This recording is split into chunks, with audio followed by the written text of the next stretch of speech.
Hi everybody, it's me again.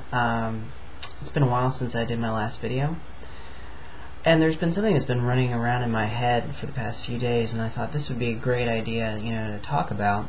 And it's sort of about projection of how we perceive ourselves in opposition to somebody else. I call this the Nemesis Factor.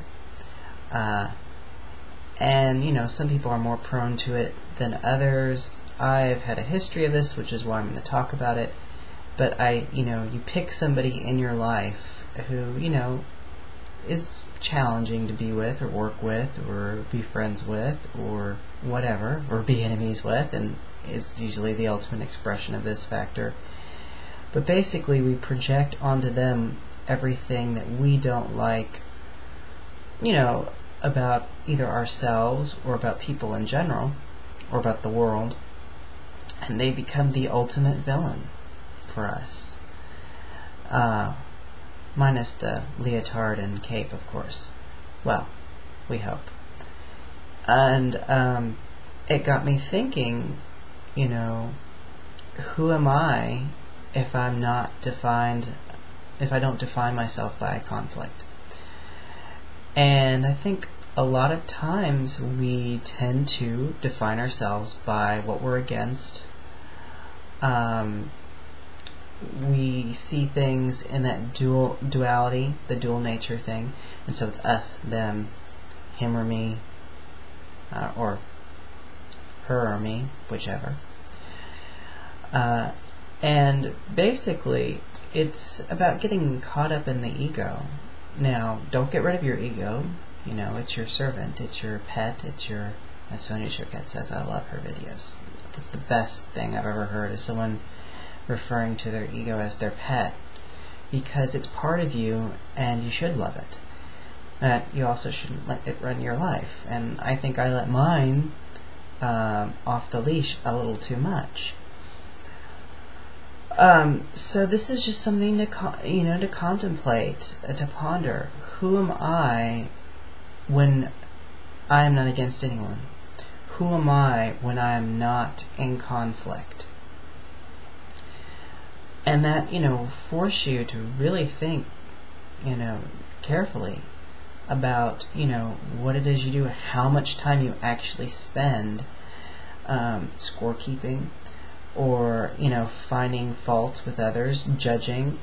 And usually if you're judging others, you're also pretty hard on yourself, and so that's a pretty good way to start, because sometimes it's hard for us to monitor how we think about ourselves.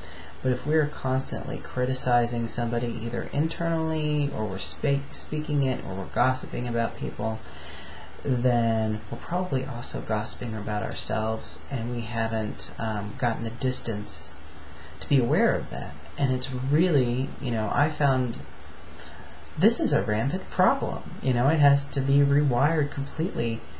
And part of it is culture. Part of it is the nature of stories that we tell ourselves, and popular cultural stories and mythos and archetypes, But the Nemesis Factor, the problem with that is perceiving someone else as the enemy always, and projecting.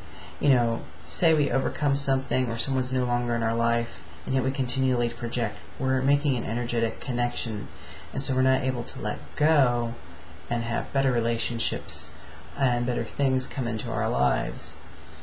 And this is something that I continually, work on and play with, and it takes constant vigilance, because it's you'll slip back into it, no problem.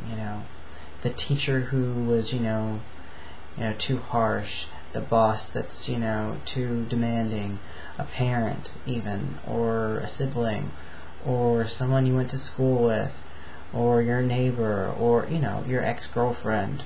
It doesn't matter who it is. It doesn't matter what they've done. That doesn't mean that everything everyone does is peachy and wonderful. It's not true.